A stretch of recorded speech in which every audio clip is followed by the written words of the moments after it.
Hi అండి. తెలుగు కథల ప్రపంచంకు స్వాగతం.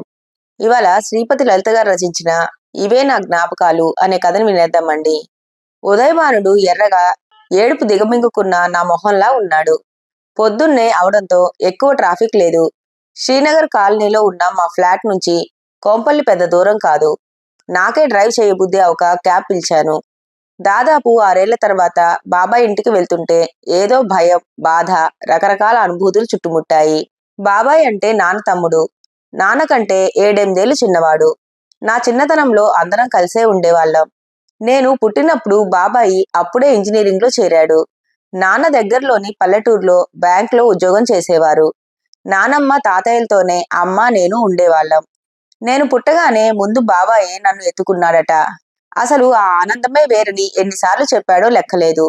నాకు 5 ఏళ్లు వచ్చే వరకు నాన్న ఆ పల్లెటూరులోనే ఉండేవాడు. అప్పట్లో నాన్న కంటే బాబాయ్ అంటేనే నాకు ఇష్టం ఉండేది. కాలేజీ నుంచి రాగానే నన్నెత్తుకొని ఆడించేవాడు. స్కూటర్ మీద కూర్చోబెట్టుకొని తిప్పేవాడు. అమ్మ, కృష్ణ, వాడిని ముద్దు చేసి పాడు చేస్తున్నావయ్యా, మొండిగా తయారవుతున్నాడు అని కోప్పడితే, ముద్దు చేస్తే పాడవుతారా వదినా, నువ్వు కూడా నన్ను ముద్దుగానే చూస్తావుగా అనేవాడని చెప్పేది అమ్మ. ఇంజనీరింగ్ అయ్యాక బాబాయ్ ఉద్యోగం వచ్చి హైదరాబాద్ వెళ్ళిపోయాడు. నాన్నకి ట్రాన్స్ఫర్ అయ్యి మేము వైజాగ్ వెళ్ళాం. అప్పుడు బాబాయ్ కోసం బెంగ పెట్టుకున్నాను నేను. ఒకసారి జ్వరం కూడా వచ్చింది. బాబాయ్కి ఫోన్ చేస్తే అప్పటికప్పుడు విమానంలో వచ్చాడు నా కోసం. బాబాయ్ పెళ్లికి నేనే తోడు పెళ్లి కొడుకునే. బాబాయ్కి పిన్నితో పెళ్లి అయితే నాకు ఎందుకు అవ్వలేదు అని ఏడ్చాను. పిన్నితో నాకు కూడా పెళ్లి చేయమని, నేను వాళ్లతోనే ఉంటానని ఏడిస్తే నా మెడలో ఒక బంగారు గొలుసు వేసి మనిద్దరికీ పెళ్లి అయింది, నువ్వు మాతోనే ఉండు అన్న పిన్నిని మర్చిపోలేను. ఉద్యోగరీత్యా వేరే వేరే ఊళ్ళలో ఉన్న ప్రతి పండగకి అందరం ఒక దగ్గర కలిసేవాళ్ళం. తాతయ్య రిటైర్ అయ్యాక నానమ్మతో సొంత ఊరిలో ఉండేవాడు. సెలవులు వస్తే నాకు పండగే. అటు బాబాయ్ దగ్గరకో నానమ్మ దగ్గరకో వెళ్లేవాడిని. సమస్య ఎక్కడో తెలియదు కానీ బాబాయ్కి పిల్లలు పుట్టలేదు. అందుకో మరెందుకో గాని బాబాయ్ పిన్ని నన్ను చాలా ప్రేమగా చూసేవారు.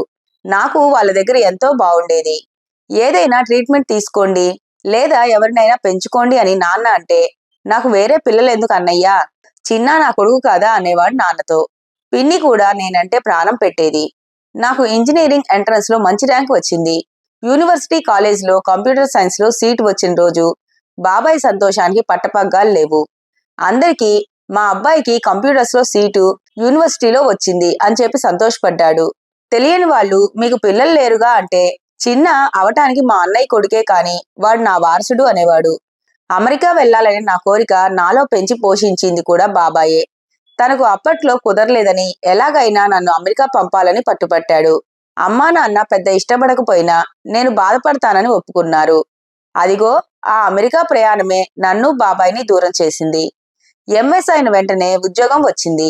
ఇండియాకి వచ్చి అందరినీ కలిసే టైం లేక వెంటనే చేరిపోయాను. మరుసటి సంవత్సరం అమ్మా నాన్నల్ని పిలిపించాను. వాళ్ళు 2 నెలలు ఉండి వెళ్ళిపోయారు. వాళ్ళతో పాటే బాబాయిని పిన్నిని కూడా రమ్మంటే, తాతయ్య నానమ్మ పెద్దవాళ్ళు అయ్యారంటూ ఇద్దరు కొడుకులు దగ్గర లేకుండా 2 నెలలు ఉండటం మంచిది కాదని వాళ్ళు రాలేదు. ఆ తరువాత నేను వద్దామంటే కరోనా అడ్డం వచ్చింది. దాదాపు 3 ఏళ్లు దాని భయంతోనే గడిపాం. వీడియో కాల్స్ ఉండబట్టి అందర్నీ చూస్తూ మాట్లాడటం జరిగింది. కరోనా తగ్గింది అనేలోగా ఉద్యోగాల కోతలు ఎక్కువయ్యాయి. నాకేం కాదులే అన్న ధీమాతో ఉన్న నాకు ఉద్యోగం పోయిందన్న ఈమెయిల్ చదివి పిడుగు పడ్డట్టే అయింది. ఉద్యోగం ఉందన్న ధీమాతో అమ్మా నాన్నల కోసం ₹1,00,00,000 పెట్టి ఫ్లాట్ కొన్నాను. అమెరికాలో నా కోసం కారు కొనుక్కున్నాను. అసలే జాబ్ మార్కెట్ సరిగ్గా లేదు. వీసా టైం అయ్యేలోగా కొత్త ఉద్యోగం దొరకకపోతే అమెరికాలో ఉండలేను. ఇవన్నీ అమ్మ వాళ్ళకి చెప్తే వాళ్ళు తట్టుకోలేరు. వాళ్ళకి తెలియకుండా ఉన్న డబ్బులు జాగ్రత్తగా వాడుతూ తీవ్ర ప్రయత్నం చేస్తే 6 నెలలు గడిచేలోగా కొత్త ఉద్యోగం వచ్చింది. అమ్మయ్య అనుకున్నా. అప్పుడే బాబాయ్కి సడన్ గా హార్ట్ అటాక్ వచ్చిందని చెప్పారు. స్టంట్ వేశారని ప్రస్తుతం పర్వాలేదని చెప్పారు. బాబాయి ఆసుపత్రి నుంచి ఇంటికి వచ్చాక దాదాపు రోజూ ఫోన్లో మాట్లాడేవాడు. ఒక్కసారి నిన్ను చూడాలని ఉందిరా చిన్న అంటే నేను ఏం చేశాను? వీసా సమస్య ఉందని, ఎక్కువ రోజులు సెలవు పెడితే ఉద్యోగం పోతుందని చెప్పలేక ఇదిగో వస్తున్నా అదిగో వస్తున్నా అంటూ కాలం గడిపాను. తీరా నేను బయలుదేరేసరికి బాబాయ్ ఈ లోకం వదిలి వెళ్ళాడు. ప్రాణం లేని బాబాయిని చూడలేనని చివరి చూపుకి కూడా రాలేదు. ఇది జరిగి దగ్గర దగ్గర 6 నెలలు దాటింది. పిన్నితో ఎన్నిసార్లు ఫోన్లో మాట్లాడదామన్నా తను ఫోన్ ఎత్తేది కాదు. అమ్మని అడిగితే, ఏమోరా మరీ పిచ్చిదానిలా అయింది, ఇక్కడికి రమ్మంటే రాదు. తాతయ్య వాళ్ళు వెళ్ళినా ఒక మాట పలుకు లేకుండా తలుపులు వేసుకుని లోపలే ఉంటోంది. వీళ్లకు విసుగు పుట్టి వచ్చేశారు. తనకి భర్త పోయాడు నిజమే, కానీ వీళ్ళకి కొడుకు పోయాడుగా అంది. మామూలుగా అమ్మ అలా విసుక్కోదు. స్వతహాగా పిన్ని అంటే అమ్మకి చాలా ఇష్టం. సరిగ్గా అదే టైంలో మా కంపెనీ నాకు ఇండియాలో ఉన్న బ్రాంచ్ లో పనిచేసే అవకాశం ఇచ్చింది. డాలర్లలో కంటే తక్కువైనా మంచి జీతమే వస్తోంది. వెంటనే ఒప్పుకొని వచ్చేశాను. వచ్చి 2 రోజులు అయింది. పిన్ని గురించి మాట్లాడితే అందరూ అదో పిచ్చిది అన్నారు. ఒక్కతే ఉంటోందని చెప్పారు. ఇవాళ సెలవు, ఏమైనా పిన్నిని చూడాలని బయలుదేరాను. బాబాయ్ ఫ్లాట్ వద్దు అనుకుని కొంపలి వైపు ఇల్లు కట్టుకున్నాడు.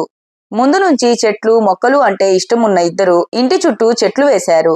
ఖాళీ ఉన్నప్పుడల్లా చెట్ల మధ్య గడిపేవారు పిన్ని బాబాయ్. ఆలోచిస్తూ ఉండగానే క్యాబ్ బాబాయ్ ఇంటి ముందు ఆగింది. గేట్ తీసిన నాకు ఒక్క నిమిషం వేరే ఇంటికి వచ్చానా అన్న సందేహం కలిగింది.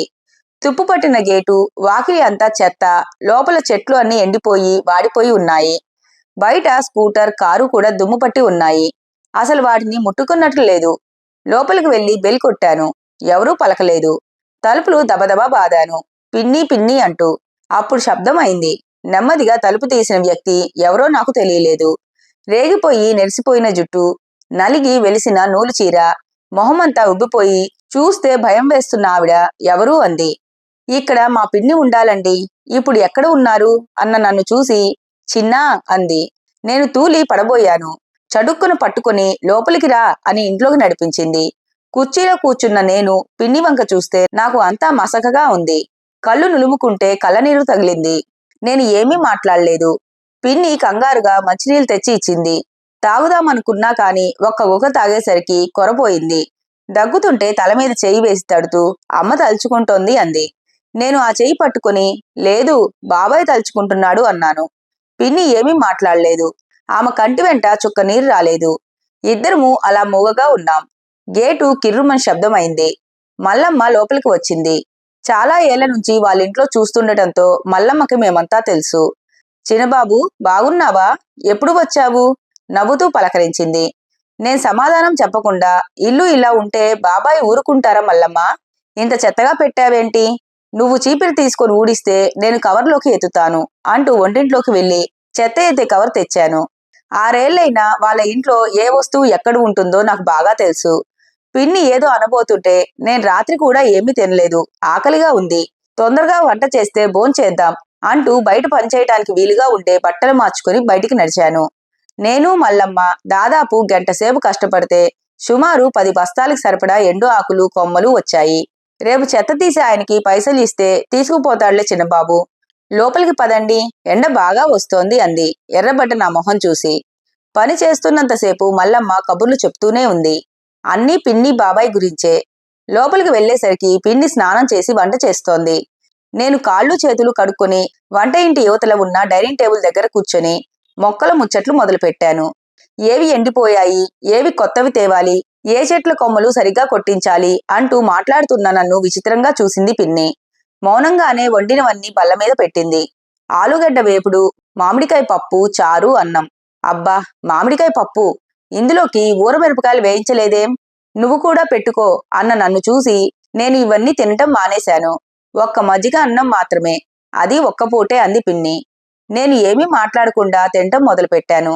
భోజనం అయ్యాక నేను నెమ్మదిగా, పిన్ని, బాబాయ్ పోయి దాదాపు 6 నెలలు దాటింది. ఆ స్కూటరు కారు అలానే ఉంచావు. అలమారులో బాబాయ్ బట్టలన్నీ అలానే ఉన్నాయి. ఆ ర్యాక్లో చెప్పులు కూడా అన్నాను. నేను ఇంకా నమ్మలేకపోతున్నాను చిన్నా, మీ బాబాయి కారు స్కూటరు అలాగే ఉంచుతాను. అవన్నీ నాకు జ్ఞాపకాలు. బట్టలు చెప్పులు కూడా ఎవరైనా వేసుకుంటారని ఊహిస్తేనే బాధగా ఉంది. ఓకే, మరి నువ్వు ఇలాగే విరాగిలా ఇంట్లోనే ఉంటావా, లేక ఎక్కడికైనా ఆశ్రమానికి వెళ్తావా అని అడిగిన నన్ను వింతగా చూసింది. నేను ఆశ్రమానికి వెళ్ళటం ఏమిటి అన్నది. మరి నువ్వు జీవితం మీద, నీ శరీరం మీద ఏమాత్రం శ్రద్ధ లేకుండా సన్యాసిలా ఉన్నావు. బాబాయి సడన్ గా పోయారు. ఆ షాక్ ఎవరికైనా ఉంటుంది. అందులో నువ్వు బాబాయి ఒకరికి ఒకరుగా బతికారు. అది తట్టుకోవడం కష్టమే. కానీ నువ్వు చనిపోయేదాకా బతికాలిగా, ఆత్మహత్య చేసుకోవుగా. ఒంటరిగా ఉంటున్నావు. మన వాళ్ళు ఎవరైనా వచ్చినా అస్సలు పట్టించుకోవు. వంట చెయ్యవు, ఇల్లు శుభ్రం చెయ్యనివ్వవు. చెట్లలో అంతా చెత్త, ఏ పామో అయినా రావచ్చు. స్కూటరు కారు జ్ఞాపకాలతో వాటిని మ్యూజియం లాగా ఏర్పాటు చేస్తావా? రేపు అవి తుప్పుపట్టి విరిగిపోయినా అలానే ఉంచుతావా? బాబాయ్ బట్టలు, ఆయన వాడి వదిలేసిన షేవింగ్ బ్రష్, దువ్వెన, చెప్పులు, సామాను ఇవేనా నీకు ఆయనతో జ్ఞాపకాలు? అంతకు మించిన మంచి జ్ఞాపకాలు లేవా? ఇన్నేళ్లు ఆయనతో కాపురం చేశావు.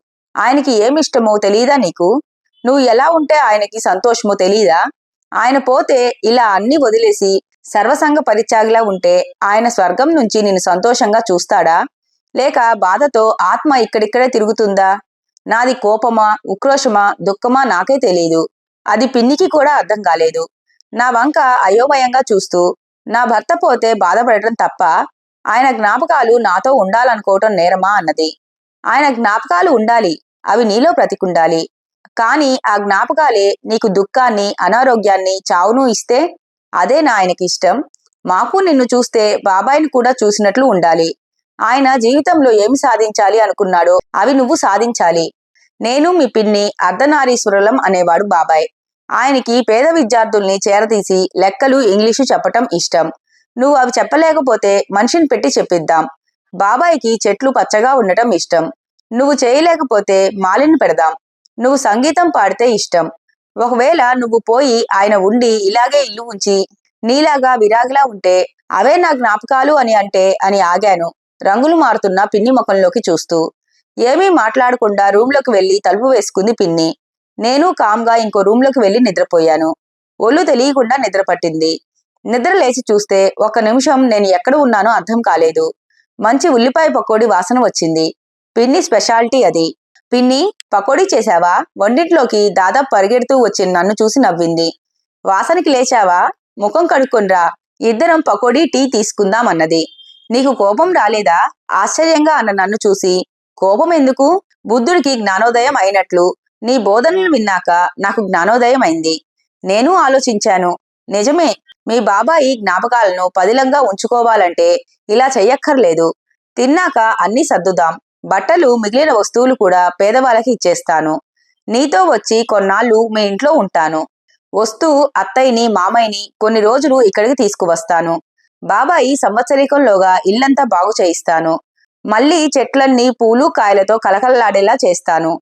నాకు కారు నేర్పించు, స్కూటర్ ఎవరికైనా ఇచ్చేస్తాను అన్నది.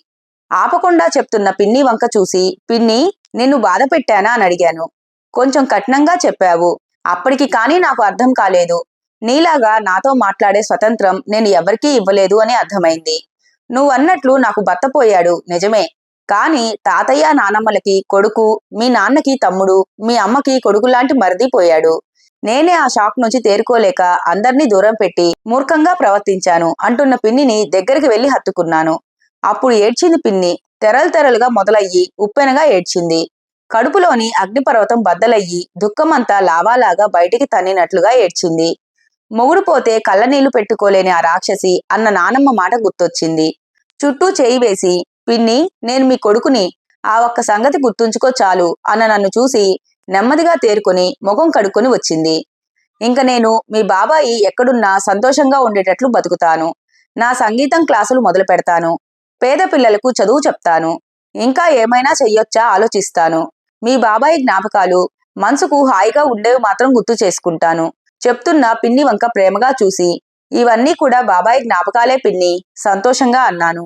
నవ్వుతున్న పిన్నిని చూసి బాబాయ్ సంతోషించాడన్నట్లుగా ఎండిపోయిన నేల తడిసేలా చిరుజల్లు కురిసింది. ఇంతటితో కథ కంచికి, మనం ఇంటికి. ఈ కథ కనుక మీకు నచ్చినట్లయితే లైక్ చేసి, షేర్ చేసి, కామెంట్ చేసి మన ఛానల్కి సపోర్ట్ చేసేయండి ఫ్రెండ్స్. ఇక ఉంటానండి. By by.